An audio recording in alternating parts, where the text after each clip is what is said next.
can't be serious. You can't be serious. You can't be serious. With a disallowed goal and everything, the Vancouver Canucks are still winning games. It's Kevin Lankinen in net. The Boston Bruins have been a wagon. Jeremy Swayman has been a monster.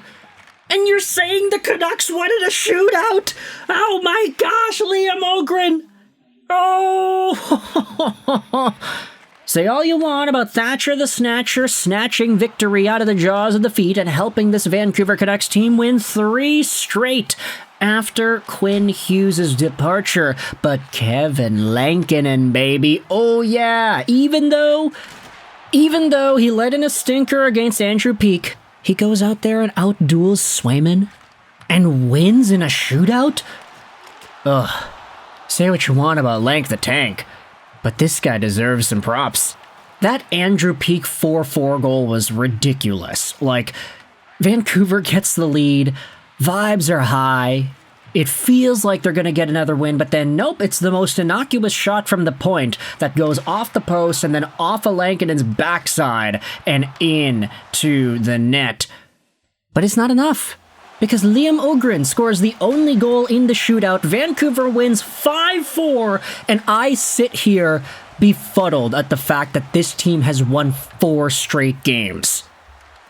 Ever since Quinn Hughes got traded, we have seen a new symptom overtake the Vancouver Canucks. It is an unyielding, relentless dog quality amongst all of these players in a way that we did not see with Quinn Hughes. This is what happens when you trade away your superstars. This is what happens when your most important player, most expensive that is missing from the lineup. Sorry, EP40. This is what happens. You get a competitive team. What in the world is this? They won 3 straight, and now this game against Boston? Where was this level of compete when Quinn was here? And you know the funny part is, Quinn Hughes had a really nice assist earlier today for Minnesota as they played off against the Edmonton Oilers. And the assist was on the power play.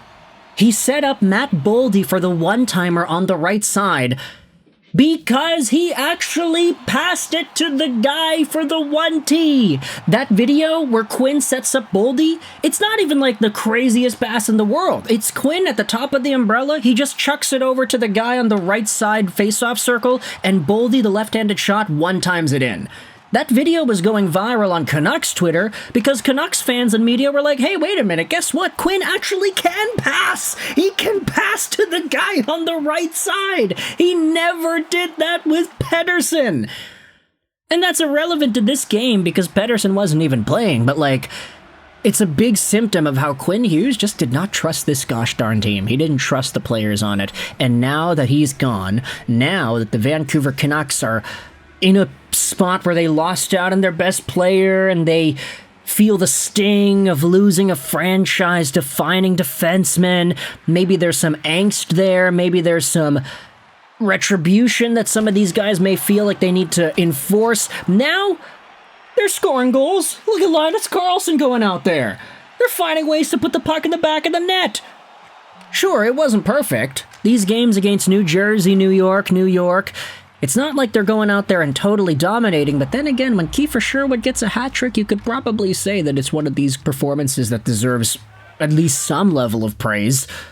Man, that guy should have gotten traded yesterday. But either way, let's get into the goals that defined this game. A back-to-back second halfer against the Boston Bruins. I was actually hoping for my guy, Jeremy Swayman, to put up some saves because I got him in fantasy hockey and I've been kind of getting destroyed this week. And when Morgan Geekie made it 1-0 Boston on the power play with a blistering shot from the left side, I was like, okay, things are looking pretty all right. This guy's been on fire the entire season. Of course, he's going to score the opening goal. Kevin Lankinen is not Thatcher Demko. Thank you very much. How do you do, Boston? And then at the end of the first period, on the 4th Canucks shot of the game, Max Sasson makes it 1-1. Oy, oy, oy. This is the kind of game it's going to be, right? Vancouver gets so few shots, but they're still going to find ways to consistently bury it. The PDO bender is going. So few shots, so many goals. Max Sasson finds himself open out in front, receives the pass, and beats Jeremy Swayman to make it 1-1 at the end of the first. 4 minutes into the second period, though, Linus Karlsson, on the man advantage, gives Vancouver the lead. It's a second unit power play goal. Phil Hronek dumps the puck in behind the Boston net. It's into the corner for Evander Kane, who throws it out in front for Linus Karlsson. It is a 2-1 Vancouver lead. And this was on Vancouver's 7th shot of the game, so I'm like, yeah, no, Jeremy Swayman is not in it tonight, for whatever reason. Maybe it's because I have him in fantasy, that's why. Now, Marcus Pettersson had a disallowed goal here in the second as well. He kind of knocked the puck in with his glove up and over Swayman, almost giving Vancouver even more goal support. It didn't count because it should not have counted, but hey, I mean, he tried. He's trying to get involved in the offense. What the hell's Marcus Pettersson doing right in front of the goal mouth? But Boston then gets going in the end of this second period stint. Pavel Zacha makes it 2-2, and then Tanner Jeannot makes it 3-2. Zacha, on the 4-on-4, takes advantage of a Bruins passing play where Lankinen is totally out of position. He commits so hard to Nikita Zadorov, who is out in front. And then just 3 minutes later, it is Tanner Jeannot who buries a cross-crease feed from Mark Kastelik. What a beautiful behind-the-back, no-look pass.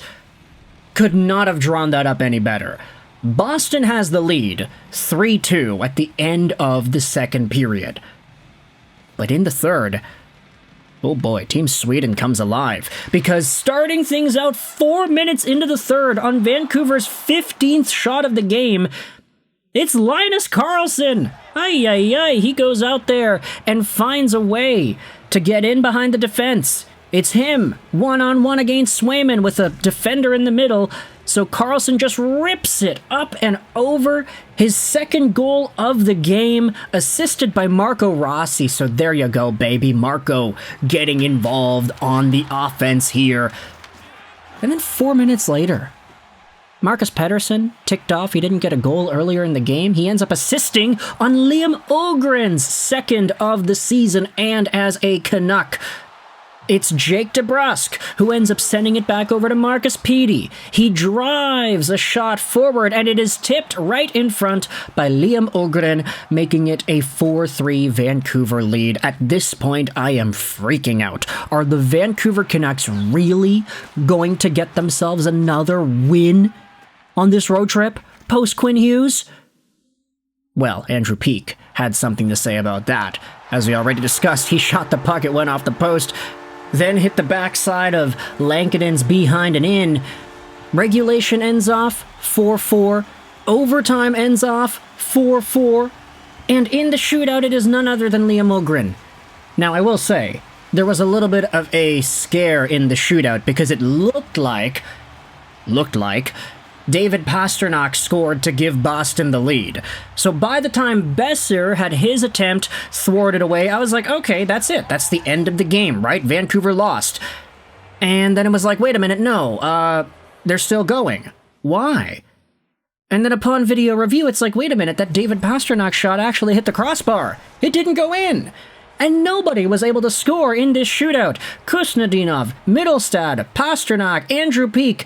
Even on the Canucks side, Sherwood, Besser, Garland, all denied, but then it is Liam Ohgren coming in and deking out Jeremy Swayman, going to the backhand and scoring the 5-4 shootout winner. Morgan Geekie gets stopped by Lankinen, and that's all she wrote. Are you kidding me, folks? The Vancouver Canucks have just defeated the Boston Bruins. Let me know your thoughts in the comment section below about this win, because I gotta go watch Avatar. My showing is at 7:40. It's in New West. I'm late. Life is so busy, and I don't have time to watch these Canucks games anymore, but I do it for you because I want to make these videos. Thoughts in the comment section below. I hope you enjoyed this. Finish our Rolls 99. And bye.